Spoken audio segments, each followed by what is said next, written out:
Hello everyone, this is me Sadia here. मैं आपके लिए लेके आई हूँ अक्टूबर के पहले 2 हफ्तों की रीडिंग, जो कि शुरू होता है 1 अक्टूबर से लेके 14 अक्टूबर तक। ये रीडिंग होगी साइन ऑफ लियो के लिए। सो देखते हैं लियो के लिए अक्टूबर के पहले 2 हफ्ते कैसे रहेंगे। इस रीडिंग में हम ऑरिकल कार्ड भी इंक्लूड करेंगे और चार्म्स भी ऐड करेंगे। So stay tune. और रीडिंग शुरू करने से पहले रिमाइंड करवाऊंगी कि ये एक जनरल रीडिंग है, सबके साथ मैच कर भी सकती है और नहीं भी।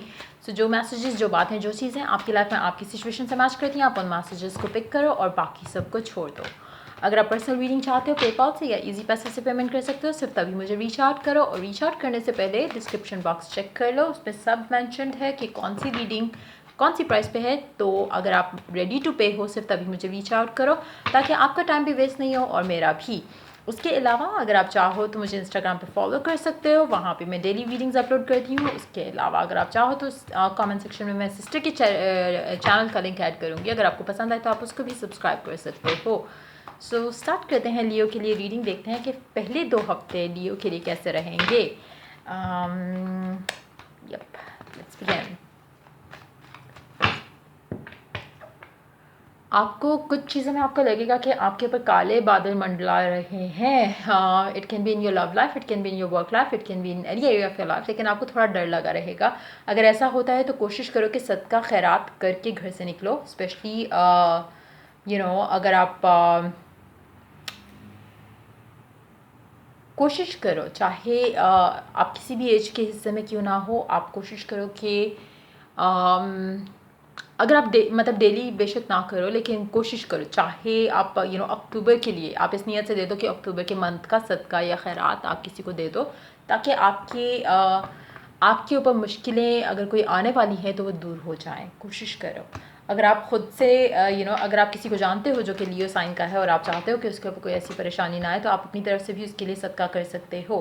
सो रीडिंग स्टार्ट करते हैं, देखते हैं कि लियो के लिए कैसा रहेगा अक्टूबर के पहले 2 हफ्ते का time. Let's begin. 6 of pentacles, ये भी चैरिटी और उसका कार्ड होता है। सो आई थिंक आपके लिए बेहतर रहेगा कि अगर आप महीना शुरू करते हुए, इवन तो मैं ये रीडिंग 3rd को कर रही हूँ, तो अगर आप फिर भी अभी भी अगर आप अपना सदका खैरात निकाल दो अपना, या अगर आप जिसके लिए भी ये रीडिंग देख रहे हो उसके लिए अगर आप सदका खैरात निकाल देते तो बेहतर रहेगा। चैरिटी करना is the good thing right now, आपके लिए भी और जिस इंसान के लिए आप ये रीडिंग देख रहे हो उनके लिए भी। या मतलब अगर आप खुद देख रहे हो लियो और तब भी, और अगर कोई क्रॉस वॉचर देख रहा है तब भी। सो इस टाइम पे अगर मतलब हो सकता है आपको भी मुसीबतें मुश्किलें नज़र नहीं आ रही हों, लेकिन बहुत ज़्यादा स्ट्रॉन्ग चांसेस हैं कि कुछ ना कुछ परेशानी कहीं से आ सकती है। ताकि वो परेशानी ना आए, आप कुछ चीज़ें कर सकते हो, जिसमें से एक सदका खैरात है। तो वो अगर आप करोगे तो, या चैरिटी करोगे, किसी को हेल्प करोगे, चाहे वो फाइनेंशियल नीड हो उसमें सपोर्ट कर दो, या फिर किसी को खाना खिला दो, उसमें भी आपका काफ़ी आपके लिए एनर्जीज क्लियर हो जाएंगी। चैरियट, अगर आपकी लाइफ में चीज़ें रुकी हुई हैं तो उसको, उन चीज़ों को, उन परेशानियों को दूर करने के लिए, उन डिलेज़ को दूर करने के लिए भी आप ये चैरिटी कर सकते हो। देखते हैं और क्या है। 9 ऑफ सोर्ड्स, कुछ है नेगेटिव आपकी लाइफ में जो आने वाला है, और अगर आप उसको एस्केप करना चाहते हो, क्योंकि ये येट टू कम है एनर्जीज, तो आप सदका खैरात करो। और कुछ लोगों को हो सकता है कि रात को डरावने ख्वाब आएँ, लाइक नाइटमेयर्स टाइप। अगर ऐसा कुछ होता है, अगेन पहली बात ये कि अपने आप को प्रोटेक्ट करके रात को सो, ताकि ऐसा कुछ हो ना। लेकिन मुझे लग रहा है आपके आसपास इविल एनर्जीज रहेंगी, तो उससे आपको अपने आप को प्रोटेक्ट रखना है। प्रोटेक्शन रख सकते हो तो रखो, और अगर नहीं तो अगर आप कोई सदका खैरात कोशिश करो रोज़ अगर कर सको इस टाइम के अंदर, पहली तारीख से लेके 14 तारीख तक।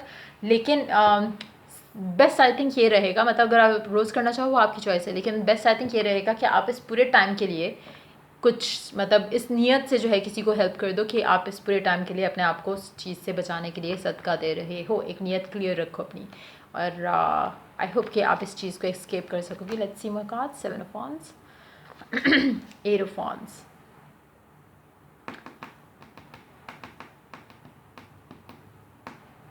आपके लिए चीज़ें जो है ना वो सेकेंड वीक के एंड पे जाके बेहतर होना शुरू होंगी।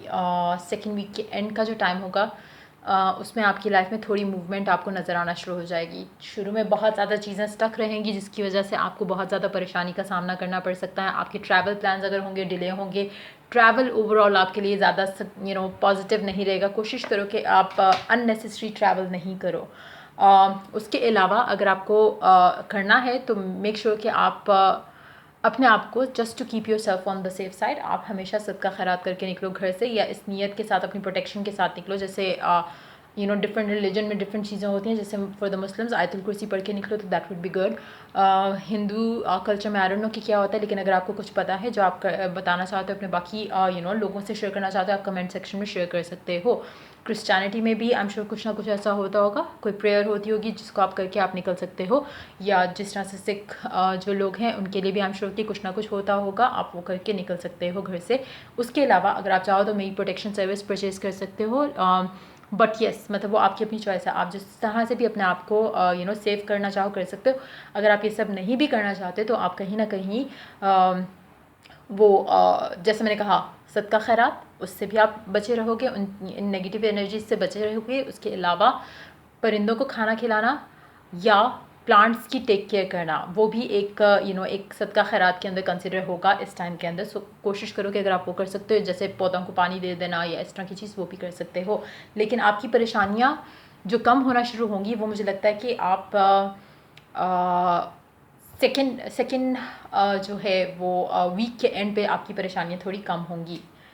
नाइट ऑफ कप्स डिलेज मुझे लग रहा है कि आपको ज़्यादा परेशान करेंगे, लेकिन स्टिल क्योंकि काले जब मैं शफल करी थी तो I could see black spots, तो वो अच्छी चीज़ नहीं है, क्योंकि वो अच्छी एनर्जी नहीं है। सो इसलिए आप ऊपर से ये वाला कार्ड और ये वाला कार्ड कंफर्मेशन कि you need to give out something to have what you want.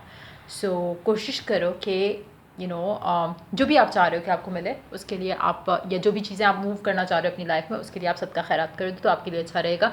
सोने से पहले भी दुआ करके सो कि आप बुरी एनर्जी से बचे रहो, ताकि आप एक प्रोटेक्शन बबल के अंदर रहो थ्रू आउट। उसके अलावा इसमें मुझे लव लाइफ की एज सच एनर्जी नहीं दिख रही है। So let's take some cards for your love life, specially specifically love life के लिए हम कार्ड्स लेते हैं। ये एक मुझे लग रहा है कि ओवरऑल एनर्जी ज़्यादा हैं। सो देखते हैं लियोस के लिए लव लाइफ में क्या होने वाला है इन 2 हफ्तों के अंदर। एरोफॉन्स, ace of wands, knight of pentacles, knight of swords. Underneath the deck we do have 10 of pentacles. आप जैसे चाह रहे हो वैसा हो जाएगा आपकी लव लाइफ में। आपकी कम्युनिकेशन, आपका अगर आप आउट ऑफ कम्युनिकेशन हो विद स्पेसिफिक समवन, आपकी कम्युनिकेशन भी हो जाएगी। आपका आप अगर रिकन्सिलिएशन करना चाहते हो, बहुत ज़्यादा स्ट्रॉन्ग चांसेस जैसा आप चाह रहे हो, विश कर रहे हो वैसा हो जाए। लेकिन इस एनर्जीज़ को हम इग्नोर नहीं कर सकते। एक चीज़ में मुझे लग रहा है ये कार्ड्स देखने के बाद, आप अपनी लव लाइफ को, क्योंकि बहुत अच्छी एनर्जीज़ हैं लव लाइफ में, तो कोशिश करो अपनी लव लाइफ को सीक्रेट रखो, ज़्यादा लोगों से शेयर नहीं करो, क्योंकि आपको हो सकता है ये नज़र हो लोगों की जो लग सकती है। तो कोशिश करो कि अपनी लव लाइफ को ज़्यादा डिस्क्लोज़ नहीं करो इस टाइम के अंदर, और ताकि ये जो काले बादल जो मैंने देखे वो आपकी लाइफ में आपको अफेक्ट ना कर सकें किसी भी तरह से। बट येस मुझे लगता है कि it's gonna be a blessed kind of a week overall. अगर आप अपने आप को प्रोटेक्टेड रखते हो, ये एनर्जीज़ आप एस्केप कर सकते हो। जैसा मैंने कहा, ये एनर्जीज एस्केप करने के लिए आपको क्या करना है वो मैं बता चुकी हूँ। लेकिन overall it's gonna be a good time for you, for your family. Overall love life की अगर हम बात करें तो आपकी कम्युनिकेशन, आपका एक अच्छा स्टार्ट नज़र आ रहा है। लेकिन आपने अगर कुछ आपकी रिकन्सिलिएशन भी किसी से होती है तो कोशिश करो कि उसको अपने तक रखो, शेयर नहीं करो ज़्यादा जल्दी, क्योंकि अगर आपने शेयर किया तो चीज़ें ख़राब हो सकती हैं। आपके आसपास हो सकता है ऐसे लोग हों जो आपको खुश नहीं देखना चाहते, हो सकता है ऐसे लोग हों जो आपको शादीशुदा नहीं देखना चाहते। तो कोशिश करो कि बातें लीक आउट ना हो सकें। ऐसे लोगों से सिर्फ शेयर करो जैसे कि आपके पेरेंट्स या कुछ ऐसे लोग जिनके ऊपर आप ट्रस्ट कर सकते हो, जो कि आपको देख के खुश होते हैं या आपकी खुशी में खुश होते हैं। उन लोगों से अपनी चीज़ें शेयर करो। चाहे अगर ट्रैवल प्लान्स भी हैं तो आई एम श्योर आपने किसी ऐसे इंसान से शेयर कर दिया है जो कि खुश नहीं है इस सब से, आपकी ग्रोथ से, आपकी लव लाइफ की ग्रोथ से, आपकी लव लाइफ अच्छी जगह जा रही है तो उससे खुश नहीं है। सो ऐसे लोगों से शेयर किया है, कर चुके हो या नहीं किया तो ना करो। अगर कर चुके हो तो अपने आप को प्रोटेक्शन में लेकर आओ उस इंसान की बुरी नीयत से और इवल एनर्जी से या बुरी नज़र से। सो उसको आप करो। लेकिन ओवरऑल मुझे लग रहा है कि this is what you are destined to have. लेकिन अगर आप इस चीज़ से अपने आप को प्रोटेक्ट कर लो। देखते हैं ऑरेकल क्या ऐड करता है आपके लिए, क्या आने वाला है पहले 2 हफ्तों में। ये कार्ड सबके लिए आ रहा है। It is safe for you to love, open your heart to give and receive the highest energy of all. आपके लिए सेफ़ है प्यार करना, आपके लिए सेफ़ है। आप इस टाइम पे आप जो भी आपकी लव लाइफ में अगर आपके ब्लॉक्स थे आप उनको, अच्छा कुछ लोगों के लिए हो सकता है कि आपकी लाइफ में जो ये डिलेज़ आ रहे थे अब मुझे लग रहा है कि ख़त्म हो जाएंगे। अगेन अगर थे तो उनके लिए आपने ये करना है, अगर ख़त्म भी हो गए तब भी आपने अपने आप को प्रोटेक्ट ज़रूर रखना है। कुछ लोगों के लिए हो सकता है कि आपकी लव लाइफ में जो डिलेज थे वो काफ़ी हद तक नेगेटिव एनर्जी की वजह से थे। आपने चाहे रियलाइज़ किया या नहीं किया, हो सकता है ब्लैक मैजिक हो सकता है कि बुरी नज़र लगी हो किसी की, और हो सकता है कि अगर आप लुक बैक करो इन द टाइम्स जहाँ पे आपका जब भी इसके साथ रिकन्सिलिएशन हुआ, आपने जिन लोगों से शेयर किया कि अब हमारा चीज़ें बेहतर हो गई, उनकी बुरी नज़र लगी और चीज़ें फिर से स्टक हुई, फिर से स्लो डाउन हुई।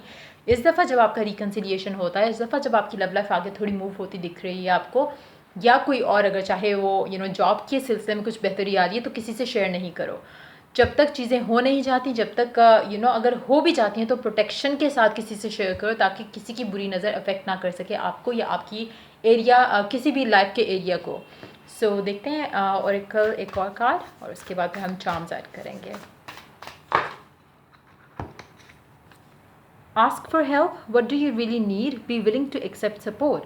अच्छा कुछ लोगों के लिए आपको इसमें हेल्प चाहिए होगी अपने आप को प्रोटेक्ट करने के लिए। अगेन अगर ऐसा कुछ है तो आप मुझे रीच आउट कर सकते हैं। अगर आपका कोई और मतलब जो आपको लगता है कि स्पिरिचुअली आपको कोई गाइड कर सकता है, हेल्प कर सकता है इस तरह की नेगेटिव एनर्जी से, आप उसको रीच आउट कर सकते हो ताकि आप अपने आप को प्रोटेक्टेड रखो। क्योंकि मुझे लग रहा है मेजॉरिटी लोग इस चीज़ को, जैसा मैंने कहा कि आपने शायद अंडरस्टैंड नहीं किया, जो आपकी लाइफ में जो डिलेज आए वो कहीं ना कहीं हो सकता है कि ब्लैक मैजिक की एनर्जी का नतीजा हो। लेकिन अगर ऐसा था भी तो अब वो टाइम मुझे लग रहा है कि ख़त्म हो रहा है। अगर ब्लैक मैजिक का कोई टाइम स्पैन उन्होंने गिवन किया हुआ था तो वो हो सकता है कि ख़त्म हो रहा है, उसकी वजह से ऐसा ऐसा चीज़ें बेहतरी की तरफ जाएंगी। लेकिन कुछ लोग अभी भी उस इंतज़ार में है कि चीज़ें ख़राब हों, तो इन दैट सिचुएशन आपको अपना रिलेशनशिप प्रोटेक्ट करना है। सो अगर आपको हेल्प चाहिए किसी भी तरह की तो आप सीख करो वो हेल्प, और अगर आप खुद स्पिरिचुअली अवेकन्ड हो तो आप अपने लिए खुद भी मेडिटेशन और उस तरह की दुआएं वगैरह करके आप अपने आप को प्रोटेक्ट कर सकते हो। देखते हैं चार्म्स क्या ऐड करते हैं आप लोगों के लिए, पहले 2 हफ्ते कैसे रहेंगे अक्टूबर के।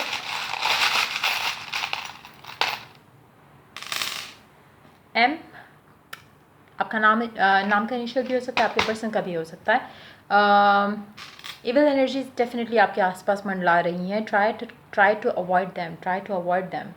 प्रोटेक्ट करो अपने आप को। कट ऑफ द पीपल जो कि नेगेटिव हैं आपके आसपास। आपको पता होगा, आई एम श्योर कि देखो ये ऐसी चीज़ होती है कि आपकी लाइफ में कोई भी आपके लिए बुरी इंटेंशन रखे हुए हैं तो आप उसको पिक कर सकते हो, चाहे वो आपके अपने इनिशियल फैमिली मेम्बर्स क्यों ना हो, चाहे वो आपके दूर के रिश्तेदार या पास के रिश्तेदार, जैसे इनिशियल जैसे आपके पेरेंट्स की जो फैमिलीज होती हैं इनिशियल, उनमें भी हो सकते हैं, आपके दोस्त भी हो सकते हैं, आपके एक्सेस भी हो सकते हैं।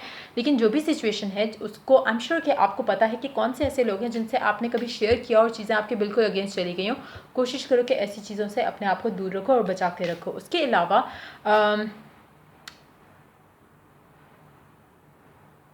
किसी की भी नेगेटिव बात आपने नहीं सुननी इस पूरे टाइम के अंदर। आपके पास ऐसे लोग हैं जो आपको मिसगाइड करेंगे, उनको नहीं सुनना। आपने कोशिश करो उनकी टैंटा या जो भी चैंचा है वो करते हैं वो नहीं सुनो उनकी। इट्स मोर लाइक अ बकवास टू मी, मतलब कि जो आपको वो कुछ सुनाना चाह रहे हैं, कुछ बोलना चाह रहे हैं, इग्नोर दैट ऑल। एक बाजे की तरह बजना चाह रहे हैं वो, जस्ट इग्नोर कि उनकी क्या बकवास है वो। इट्स मोर लाइक अ बकवास फॉर मी, मतलब जो भी उनकी एनर्जीज हैं it's negative. Get rid of that. अपने आप को किसी भी ऐसे आर्ग्यूमेंट में मत डालो जो कि आपको मिस गाइड करे या मिसलीड करे। ऐसे लोगों से, ऐसी चीज़ों से अपने आप को दूर रखो, आपके लिए अच्छा रहेगा। और अगैन ऐसे लोगों से दूर रखने के लिए अपने आप को आपने प्रोटेक्ट करना है। सो ये थी आपकी रीडिंग। अगर आपके साथ मैच की हो, आपको पसंद आई हो, गाइड किया हो इसने आपको, तो लाइक शेयर सब्सक्राइब ज़रूर करो। पर्सनल रीडिंग या कोई भी सर्विस अगर आप मुझसे परचेज़ करना चाहते हो आप रीच आउट कर सकते हो। अगर आप ईजी पैसे से या पेपॉल से पेमेंट कर सकते हो सिर्फ तभी। So yeah till I do the next reading for you guys, take care, bye bye.